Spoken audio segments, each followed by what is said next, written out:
You're listening to the Sales Development Podcast, the only audio forum focused and dedicated 100% to sales development. If you care about growing your skills and getting more new sales appointments, pipeline, and closed-won deals, you came to the right place. Subscribe to the show on YouTube, iTunes, or Spreaker, and be sure to go back and listen to all the episodes for the best strategies, tips, and tactics out there on running a high-performance sales development program. And now, your host, founder, and CEO of Tenbound at tenbound.com, David Delaney. Hello, everybody. Welcome to another edition of the Sales Development Podcast. I am honored. I actually have a industry analyst on the show, which is amazing that we have this in sales development, which is awesome. I have Mr. Dan Gottlieb, Sales Development Analyst with Topo. How are you doing today, sir?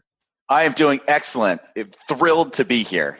And thank you for the introduction. No, I'm thrilled to have you on. I mean, I think in the sales development world, it's a lot of, clickbait articles and us trying to wing it most of the time. And just to have someone with your expertise is awesome. So thanks for coming on. And, if folks aren't familiar with Dan and the work you're doing over there, how'd you get into it? And what are you working on now? Absolutely. How did I get into this? So before I started working at Topo, I was an independently employed sales development consultant, right? How do we take the activities that marketing is running and how do we partner with sales development to turn those into great meetings for sales? And before that, I was basically running similar programs in-house at different companies. And before that, I carried a book myself. I've sold kitchen knives, media, software, right? Time, you name it. And what I got into and what I got into about this work was I just found that and felt like that, a lot of the content out there that was designed to help you do your job wasn't really rooted in the reality that a lot of sales development leaders face today in terms of politics, budget, what you're being asked to do, the tools that you have. And so, what gravitated me towards this role was a couple of variables, right? One is that sales development is this extremely challenging job, but it's also this awesome opportunity to welcome young people into the workforce, right? Very intelligent young people and that are often completely underutilized and just seen as a meeting booker. And so how do you help a company see the value in developing these people and also getting them to be productive in a repeatable way? I found that challenge to be extremely exciting. And that's kind of how I got into this work today. And so, with Topo, right, we're a research analysis and consulting firm. And so what I'm working on right now is in addition to supporting our clients, are a couple of research projects around a 2018-2019 sales development benchmark report. We just recently published some research about sales engagement. And I'm working on some exciting projects with clients that kind of run the gamut between, structural onboarding, sales development, overall playbook implementation, and working with folks at all levels around how should we be thinking about welcoming new people into our business through sales development. So it's an exciting role. It's an exciting time for sales development because the value it brings to the table is inarguable. And being, as a kind of in the middle of it all as a researcher and an analyst and just trying to understand what works, I find that there are some extremely intelligent people out there to learn from. So it's a fun time to be in this job. Oh man, this is great. I'm really excited to have you on the show and someone that shares a passion for this. And I'm sure everyone listening, is super interested in learning more about how you do your job and the way that you gather, the research to help push the industry forward. When you're setting up one of these, benchmark reports, how do you go about finding out, what are the best practices out there in the industry? Yeah, great question. So first and foremost, you have to be an exceptional listener, right? Listening to what are the problems and what are the different ways folks are addressing those problems. And the reality is that a lot of the problems are the same, right? We need to improve our conversion rates. We need to ramp faster. We need to be more consistent with our messaging, and we need to improve our messaging, and we need to get better at being on the phone, right? There's some really common things, and other challenges that often arise and more strategically are, around sales qualified lead definitions. This is the right definition, right? Yes. Org design. Are we really structuring our team based on the way that we're actually interacting with the market? And so first and foremost, you just have to be an exceptional listener and pay attention to the common problems that you have, and then just try to be a facilitator of information where you've seen those problems be addressed in other places, right? I'll give you an example. We have a client who is, they came in and they asked us to help look at where can we improve, right? And they're asking us to look at messaging. They're asking us to look at all of the day-to-day activities of an SDR. But when we kind of peeked under the hood a little bit, what we saw was that, well, reps are actually just setting up highly qualified meetings, but they're being compensated on whether they turn into opportunities or not. And so there was actually some cultural challenges that were coming with that, and no one really wanted to talk about it at that business. So in that setting, we kind of helped the CRO and the VP of both sales and sales development better understand how, if you just be more realistic with how you're setting expectations for the job, that actually might have an impact on the way that everyone's working together. It's, so it's examples like that, right? Where you're just paying attention and trying to help point out where what might work for this company could work in this other company in this specific scenario. How we gather research is both by being intentional about going out, meeting with people, asking questions, both clients and non-clients alike, meeting with vendors, talking with vendors about what are the problems that you're solving for. Tell me about your clients and the actual problems that you're solving and how happy they are and what are you working through. And then as well, we have more traditional research practices. So we have a benchmark report where we use a survey to collect information. And then based on some of the responses in those surveys, we might go follow up with some of those leaders to ask some follow-up questions about what's working and what they're doing differently. I don't pretend to be an expert and that I have all the answers. I will say that where my expertise comes in is that I can help you understand how someone else is solving that problem. And that's really important to understand about what we do, right? Is we're just listeners and we're rebounders. Yes. And so it sounds like it starts with really understanding what are the major problems out there in the sales development industry. And it's like you start by gathering all those problems, and then you start to, through the surveys and through talking to people, you figure out, what are some of the solutions that people are using out in the industry that you could potentially pull into a report that's useful. Yes, absolutely. And not just useful, but actionable, right? How do I take what I'm learning and go do something differently? How do I take what I'm learning about our sales qualified lead definition and go assess our sales qualified lead definition, right? How do I take our value prop structure and go assess our value prop against perhaps something that's a little bit more easy to repeat? Those are common examples. It seems like, everyone's situation is unique, obviously, unique markets, unique people, unique, funding and things like that. But there are overall trends, that you see. Are there 2 or 3 problems that you're hearing out there in your research? You mentioned a couple, and maybe we can go into a few of those. Are there 2 or 3 problems that just keep coming up? They're like the sticky sales development problems that people are just really struggling to solve? Yeah, this is great. Definitely. So I'd say as far as more, let's focus on a couple of problems that are probably SDR managers are facing every day with reps, right? Yeah. And because I think those are common ones. So one of those problems is, in particular, the consistent execution of touch patterns, right? How do I consistently engage a prospect in a touch pattern using my sales engagement technology, right? And then how do I consistently execute against that? And how do I make sure I'm putting the right person in the right touch pattern? If I'm reaching out to somebody that is a good persona at a high value priority account versus someone that's in a lower priority account, right? And how do I do that consistently and manage my time effectively? Those are very common problems that we see everywhere. And often the solution is let's just buy some software so that let's buy some sales engagement software so that folks can be more automated. And I think that can be the solution, and it is an extremely effective solution when done methodically. But when not done methodically, when not implemented with a truly prescriptive approach to how reps should be using those tools, it creates a whole other layer of problems, right? So that's one example. Another example is consistent messaging, right? How do I stay conversational on the phone as an SDR and also add value in a way that sounds like I know what I'm talking about, that is also human. I don't just sort of regurgitate what I've been told to say, right? How do I get comfortable on the phone? And that's a problem that we see commonly for a number of reasons. One, they've built a dependence on email, and they're relying on email. Two, the call structure that they've been given is pretty limited, so the training that they have to be on the phone is not prescriptive and specific enough. It's more like, here's a couple of scripts that may have worked for a few people a couple of years ago. You figure it out, right?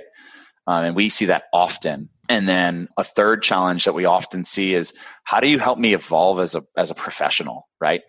And this is a big strategic problem that we see in a lot of companies, is how do I keep talent without having to just promote them? How do I keep getting you better at your job? How do I continuously engage you at getting better, as opposed to what's happening often today, where reps are doing a pretty good job as SDRs and they're looking for some more guidance, and companies they just don't have the places to move them or promote them, and so therefore they lose them because they move on to new opportunities, right?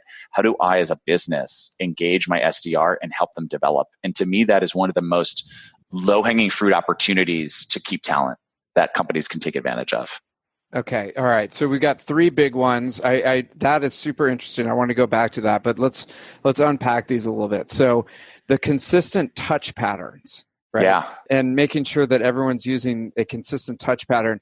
The usual solution is, well, let's plug in one of the engagement vendors, but it's still a struggle, because I think we've all been on the other end of a cadence that you're just like, it either goes to your spam folder or it's irrelevant messaging that doesn't, make you want to do anything, right? So how do you think that they should approach consistent touch patterns? Great question. I think that you approach consistent touch patterns by being specific about the kinds of people and accounts, and prescriptive about the kind of touch pattern that you're putting them in. So let me give you an example. What not to do is create 15 different, 25, 30 different cadences and say, perfectly, right, here is your VP of blank persona cadence or sequence or touch pattern or whatever. Here is your, director of touch pattern, right? Okay. For this persona. You don't overwhelm it. Keep it simple. So an example of a simple touch pattern would be, let's have a high touch, call heavy touch pattern. Let's have a high touch, not balanced touch pattern. Let's have a semi-custom high touch pattern. And then prescribe the different personas that you reach out to and the different scenarios to those touch patterns. So you've really only got, 5 to 7 core different touch patterns that you're training on to use. And therefore, as a manager, what you're expecting reps to do is put them into those touch patterns. Now, as far as the copy that's in those touch patterns, this is where you get really straightforward and specific. You don't need to have every single word perfectly figured out. Instead, what you can include in those are prompts for reps so that they can tailor those messages. So for example, if I have a high touch, custom touch pattern, right? I'm only going to use those for a specific number of contacts in a given month. Meaning, I am only going to put that amount of effort into a certain number of accounts and contacts at those accounts per month. And I know exactly which touch pattern I'm going to put those VPs into or those Cs levels into, right? Okay. That's very prescriptive. Those are the really high value people that you really, really want to talk to. So that you put them into that touch pattern. Right. To try to get in front of them. And then there's another layer of people that maybe aren't the exact people that you want to talk to, but they're important. So you put them into the next level. Exactly. And so in that scenario, let's say they're not as important, but they're still helpful. They're the manager, the director level folks that sales is willing to speak with, but definitely doesn't always have a budget. And let's be honest, especially when you're moving up market, that's more often than not how we get into a big company or a bigger opportunity, right? So in those scenarios, you might have a high touch, semi-custom touch pattern. And the semi-custom aspect of that touch pattern, right, is focusing on tailoring the first email to that persona. But then the follow-ups could be automated. Some of those emails could be automated back to that custom first email. And then there's lots of calling in between. And so why this is so helpful is because it can dramatically simplify what you're asking an SDR to do every day. An example of that would be your expectations for the morning, 8:30 a.m. to 10 a.m., are to come in and work your highest priority tasks than your medium priority tasks. Then you take a 15-minute break. Then after that, we want you to add 15 new contacts into a touch pattern, new contacts from new accounts or new contacts from existing accounts that you're going after. That's a really simple directive for an SDR to manage. They're not having to think about, all right, picking out which touch pattern to put them into. They're not having to think about what should I be doing right now. And often those are two very distracting variables for an SDR, right? It's all laid out. So they don't. So what you're seeing is there's either no kind of rhyme or reason to the touch patterns. Like it's just kind of all over the place and 5 different people are using 5 different things. Or there's too many persona-based touch patterns that are too specific to persona. And what you're saying is let's find a happy medium between those, which is, this is for the high-level people, this is for middle, this is for everybody else, and then plug those in based on the persona that you're going after. Absolutely. And this works really well when you are bringing on new SDRs because it keeps it super simple. Yeah. And then they know exactly what they need to be doing, and where they come in with the creativity is so let's go to the next one, which is consistent messaging. So, right. You have 5 people, they're all very creative, they're all doing different things, they're getting different results, but you have them plugged into this, touch pattern program. And so now we're asking them to be creative and do something different. How do you get them to do consistent messaging, but yet still be creative? Great question. This is where you have a common structure for how each touch looks. For example, we have a framework that we recommend where you need to do a little bit of research. You need to create context, convey value, and deliver your offer.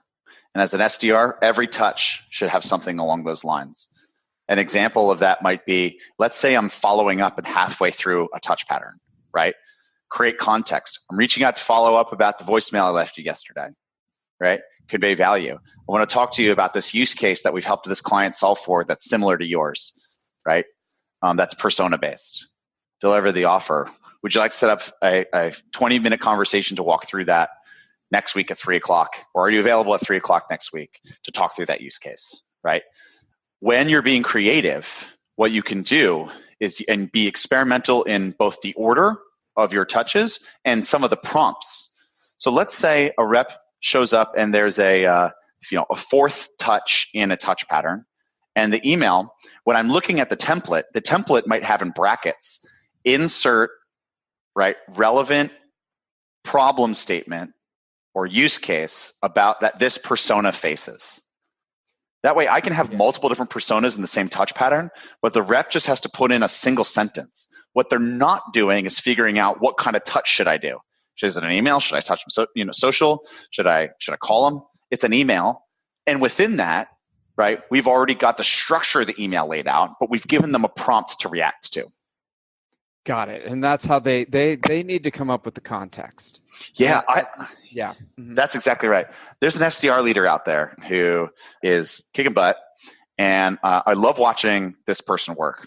And what they do is they even keep it simpler. They have their reps work on crafting an incredibly relevant first email, first 2 sentences. But then when they call in the call prompts, they tell the rep in the call prompts, use the first 2 sentences in your first email as the purpose of your call.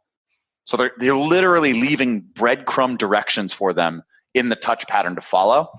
But those breadcrumb directions are still enabling the creativity of the SDR. Interesting. Okay, so within their engagement software, they can bring up the last email that they sent and read the context work that they did, and then they use that as the opener for when they call. Exactly. Yeah. And so think about how simple that is for the SDR, right? The consistency of the messaging is that I need you to be delivering a value prop that's aligned to that persona. And then I taught you how to create those value props, and you're going to write them, and I'm going to give you feedback on them over time, right? So there's some enabling on that part of letting the rep create their own message or their own flavor of the same message. And in certain scenarios, if you say, hey, and if you don't want to create this on your own, great. We've already included snippets for this inside of our product, right?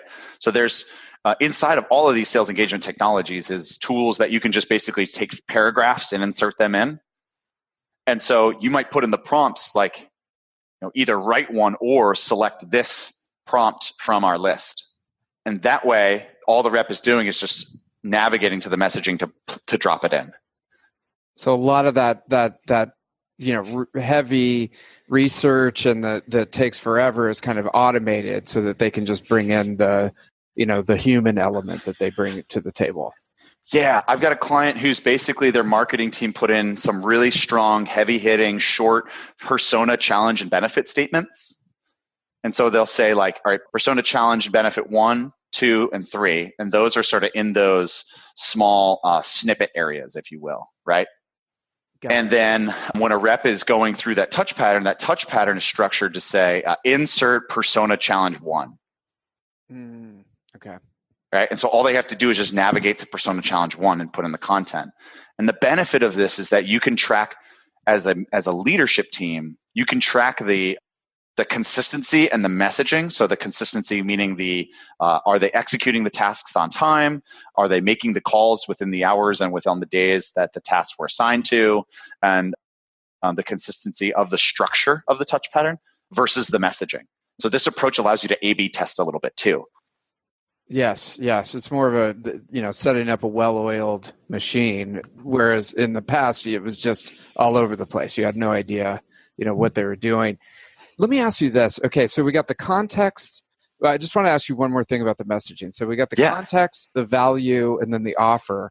Now, you mentioned the offer would be to set up a call, but when I think of an offer, it's like, give me something, give me some kind of value or like something beyond a phone call, because I get a lot of messages every day where they're like, hey, we do this, will you give me 15 minutes on a phone call? And I'm just like, haven't showed me anything. Like, why would I want to spend 15 minutes with you? Yeah. What are your thoughts on that? Yeah. So, look, I think that the death by 1,000 emails is a very real fate for a lot of SDRs that haven't really thought about what does convey value mean. And conveying value and delivering the offer, in our opinion and in our point of view, is that you need to connect what you might be offering to the problems that person might be facing, right? So the value that you're offering is, hey, look, we've helped other people in your job address problem A, and in some cases it's led to this benefit. If this is a problem that you're facing, let's set up a call to talk through that use case, right? Yes. So it's all about framing. Delivering the offer to set up the call just to learn about your product isn't exactly a valuable offer. Offering to set up a call to talk about a problem that you have and how we've helped other people solve it is an insightful reason to take a call. Got it. And so, say they don't have that particular problem. As part of your touch pattern, do you lay up like 3 or 4 different problems, or do you just stick with that one problem? How do you view that? Yeah. So throughout a touch pattern, right, we definitely recommend having multiple problems that you're alluding back to, especially if you're just cold outbound. Right. Because no one's ever had a reason to pick up the phone. Now one of them might hit, right? Mm-hmm. They might hit that one problem. Yes, I do have that problem. Let's talk. Okay. Yeah. So go ahead. Yeah. No, the follow-up, so sort of the hey, did you get this? The like, hey, I'm just putting this back on top of your inbox play. That's a really high converting from our research, as well as the final touch of a touch pattern where, hey, haven't heard from you. We laid this out, and I will respect your privacy and won't reach back out again. Those are really high converting pieces because essentially you're running your own mini drip campaign. And this is, again, we're talking cold outbound. Now, I will say, right, what we've seen be super effective is using these sales engagement tools to have a different sequence of touches in outbound account-based and inbound follow-up or meeting no-show follow-up or getting referred to somebody within the business as well, right? So the way that you're approaching those different scenarios is a little bit different, and you have a different touch pattern for that. And that's what I mean by having a prescriptive and simple touch pattern. In fact, in some places, right, we'll see dispositions of contact or lead statuses be directly aligned to touch patterns. So, for example, if a rep comes in and there's a entered into nurture, a prospect replies back, please reach out to me in a month, right? They'll launch them into like a low touch follow up touch pattern. Does that make sense? Yeah, totally. And it just makes me think like there's sort of parallel. I'm going to go off on a little rat hole or whatever. Let's do it. There's a parallel pattern of you've got your sales engagement platforms that are being run by the SDR manager and the SDR team. And then you have your marketing automation platforms, which is being run probably in a different building in a different state, right? Mm-hmm. And they're not necessarily in sync and not necessarily talking to each other.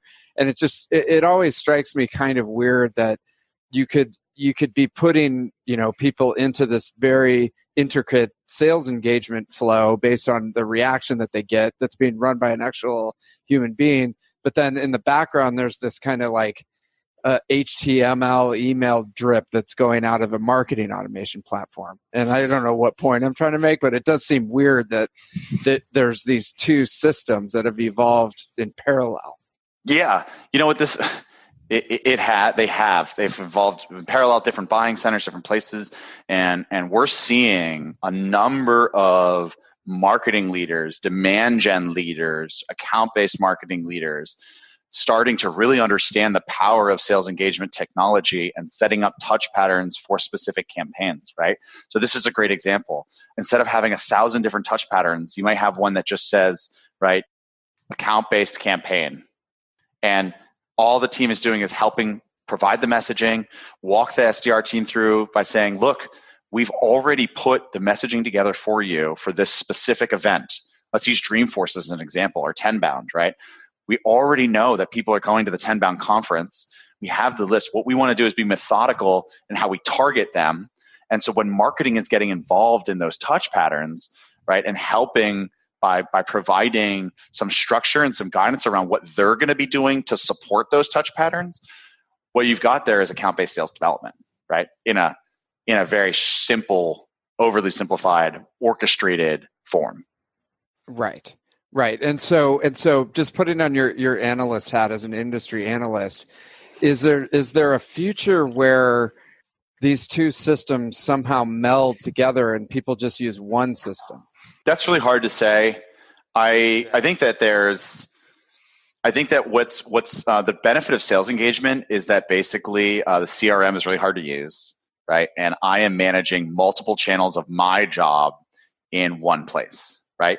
I am executing phone calls, sending emails, logging activities, updating contact statuses, updating account records. I am scheduling meetings, etc. All of this is happening and coming out of my sales engagement product, right? The reason that those things are so successful, those products are so sticky, is because it's a single operating platform or console for all my activities for the rep. And this, if they continue to say rep centric, right, then I don't believe that will be the case. But what will happen is what's already starting to happen now is that marketing is understanding that emails from people have higher open rates than emails from companies for the most part.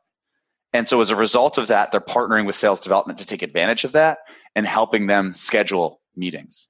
Is it possible for all these universes to hover around a single product or hover around a single sort of sole place of communication.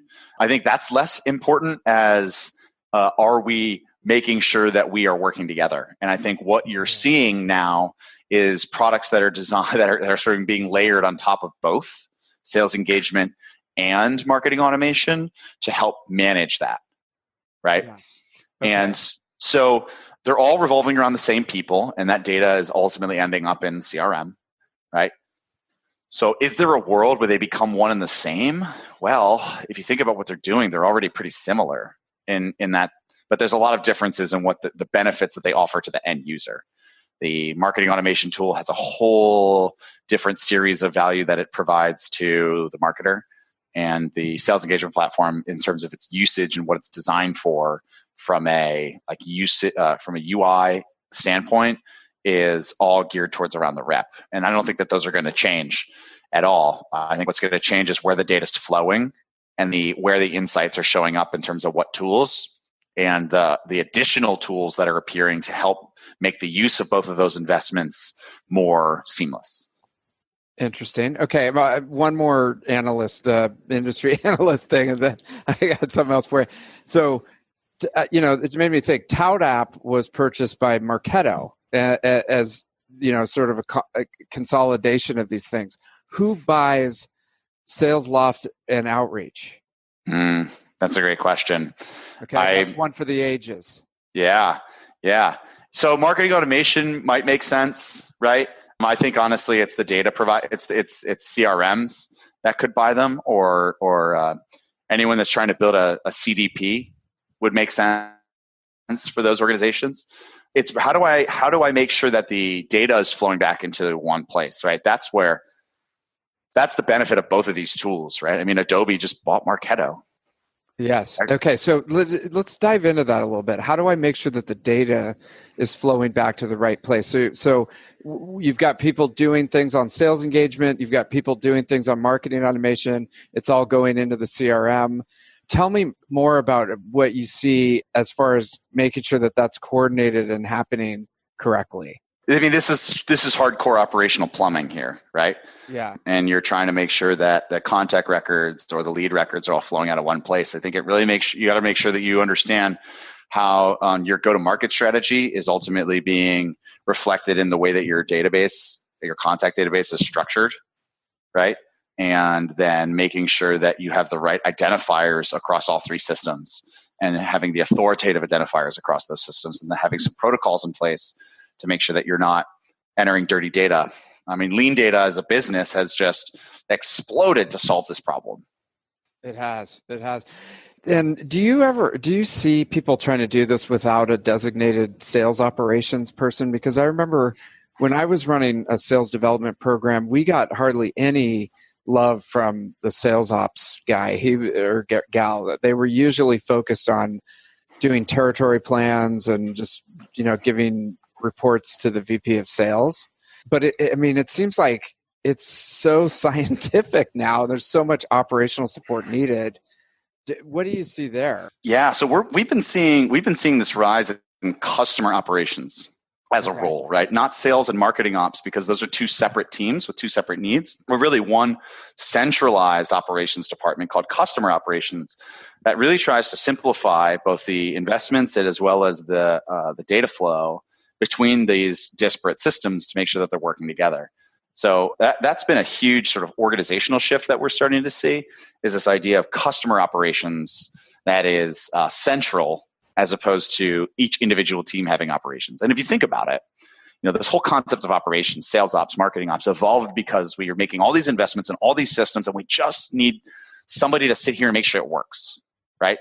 And a lot of sales ops and marketing ops roles have kind of evolved into that. And so in smaller startups, yes, we do see sales development leaders having to figure this out on their own. And those folks that are interested in this end up evolving into operations leaders as well. And but in larger organizations, in high growth organizations, we're seeing them solve for this by investing in a centralized customer ops team that has a larger view, that has more generalist expertise around data management, that can help make sure that when we're making investments that they're pieced into our existing technologies appropriately. Got it. Okay, customer ops. I've heard business ops before, but not customer ops. So you heard it here first, folks. Dan Gottlieb with Topo talking about customer ops. That is really interesting. I think that is something to watch because you cannot have all this plumbing and all this stuff going back and forth without someone watching it at all times. Right. It's got to be synchronized. So a couple other questions for you, Dan. Help us evolve as a professional. Keeping talent. That was the third big problem that you saw out there. So how do we keep people engaged? How do we keep people around in such a difficult job as sales development? Yeah, so I think the first one is being straightforward about what the job is like and basically brokering a deal, and by communicating very clearly that if you give me a year and a half in this job, right, I will give you in return an investment in the resources and helping you figure out what you want to get better at. You want to go on a sales track? Awesome, right? Give me 6 months. We'll start talking about what you can do on a sales track. You're not sure what you want to do? Awesome. We'll continue to have conversations. I'll push you to be more reflective about the skills that you're developing, and let's think about where that might fit in business. You want to go on a demand gen or a marketing track? By the way, we're seeing folks that in account base that are starting to see SDRs as a great feeder pipeline into those skills, right? Awesome. Yes. Give me 6 months. We'll start talking about what that transition could look like over the next 6 months, right? And so you're treating them not just like meeting booking or opportunity booking individuals. You're treating them like young people that are still figuring out what they want to do with their career. And if you take that approach and you're straightforward about it, and you are, held account and hold yourself and them accountable to those commitments, you're going to get more return out of them as individuals, right? Because what often happens is they get into sales development because they're not sure what they want to do with their career. And it is so important to know that. They'll lie to you. They'll fake their way through to get hired. But they're sitting there across the table from you when you're saying, hey, why are your numbers so low? Or do you even care? And they're sitting there on their head sometimes screaming, no, I want to figure out what I want to do with my career, and sitting here getting yelled at by you is not it. And that is a reality that is just so prevalent in sales development. And so when you sort of take a different approach by offering career growth opportunities beyond just a pipeline to sales, and don't overpromise that pipeline to sales, but if you are open and you are straightforward and you put effort into developing them, you'll get a better return out of them, right? And you won't be surprised if they leave because you'll have helped them figure out what they want to do. And we see companies that treat sales development as a feeder into the rest of the organization that are doing a great job of this. So that's one important strategic structural approach. The second, all right, I think there's 4 ways you can keep an SDR, or the 4 things that they really care about. First one is obviously compensation, right? Am I getting paid? The second one is promotion. Number 1, we can talk about that in a second. What's important is to make sure that they're being compensated on things that are in their control, right? Primarily. Obviously, we can talk about having skin in the game, getting compensated on pipeline versus qualified opportunities versus qualified meetings, etc. But it's what's in their control. And how does that change based on each go-to-market strategy? Because an inbound rep is different than a rep that's got only a named account list and is charged of setting up meetings within a named account list. Those are super different, right? So 1, how am I compensated? 2, promotion. And we just talked a little bit about that. The third one is recognition. You'd be surprised. I get eye rolls a lot at this one, but it is so important to just sometimes make SDRs feel appreciated and valued by the business, not just by the manager, but by the business.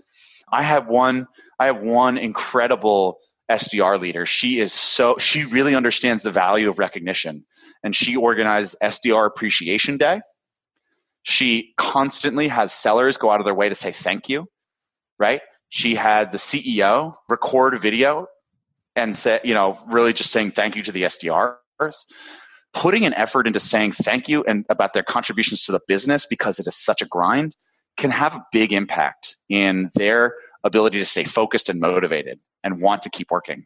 And the last one, difference, and it doesn't cost anything. It doesn't cost. Yeah, the last one is super simple: having fun on the job. Now, what does fun on the job mean? It means being playful with the way that you are thinking about the afternoon or the day or the week. Give you an example. I have one person, she plays Battleship. And so she'll say in a random afternoon, hey guys, let's play Battleship. First, this team, the U5 SDRs versus U5 SDRs. Whoever books first to 10 meetings, here's the Battleship up on the board, right? And so whoever's booking meetings, they'll go up and they'll put a battle up and say, all right, I got you. Then the next afternoon or a week later, she might do something like, all right, most calls this afternoon, whoever makes the most calls this afternoon, has got a $50 gift card, right? And that's fun. She's just constantly surprising them with different ways to compete every day. And she has such a bad problem that she's so good at this that her problem is that she has SDRs that didn't want to get promoted. They would stay at her job they would stay with her for like 2 years. She had one rep that was literally there for 3 years and turned down 2 different promotion opportunities internally because he really enjoyed working for her, right? Fun on the job. Problem to have. Yeah. It is. And also fun on the job doesn't cost a thing, right? You can negotiate it in your spiff budget by having just more small incremental victories. And these mini coaching, these mini opportunities are excellent for the middle and lower performers, right?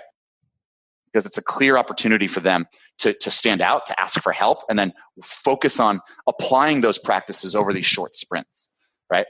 And that same manager that I was telling you about, sometimes she'll notice a gap across the team, or she'll notice a gap across 2 or 3 reps, and she'll have a team-wide effort to support that, as opposed to just isolating those 2 reps, right? So an example of that might be like cold call openers.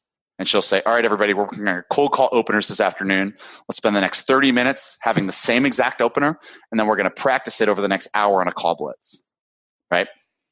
So summarizing, how do you keep an SDR?